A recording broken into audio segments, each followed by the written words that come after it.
Today I'm going to show you how I make my peppermint patties with peppermint essential oil. The full recipe is in the description box below.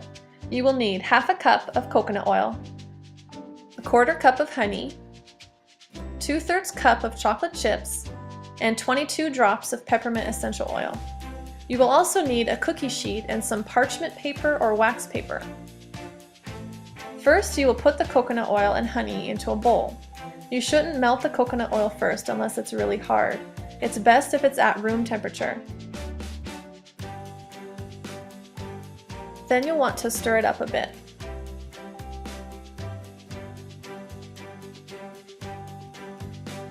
Then add the 22 drops of peppermint oil and stir everything together until completely mixed.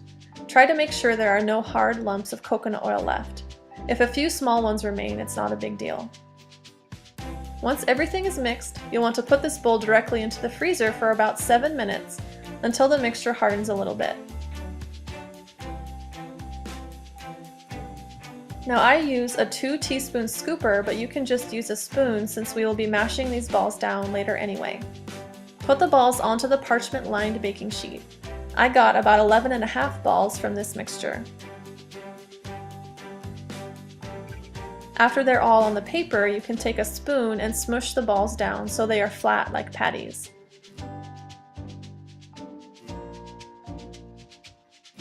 Then put the cookie sheet into the freezer until the patties harden, about 10 minutes. While they're in the freezer, you will need to melt your chocolate in a little bowl. You can use a microwave to do this, but since we don't have a microwave, I use a makeshift double boiler method. I fill a small pot up with water and put it on the stove. Then I place my bowl of chocolate chips inside the pot and turn it on low heat.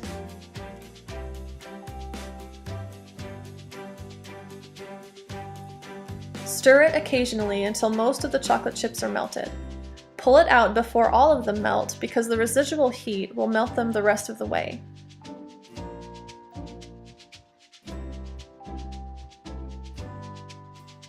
After your patties are hard, pull them out of the freezer and cover them each with chocolate using a spoon, and place them back onto a freshly lined cookie sheet.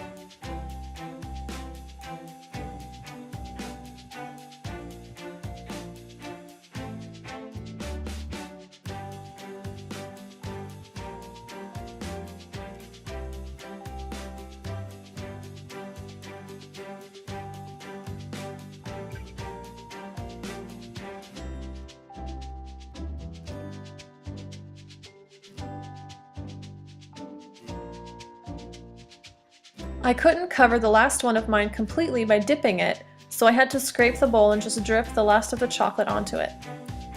After they're all done, put them back into the freezer until they harden completely. The chocolate chips that we use tend to melt at room temperature after they have been melted and hardened again, so we store these in the freezer or the fridge. Each one contains about 2 drops of peppermint oil. If you end up trying this recipe, please let me know in the comments below. I would love to hear how you like it. Thanks for watching, and we'll see you next time.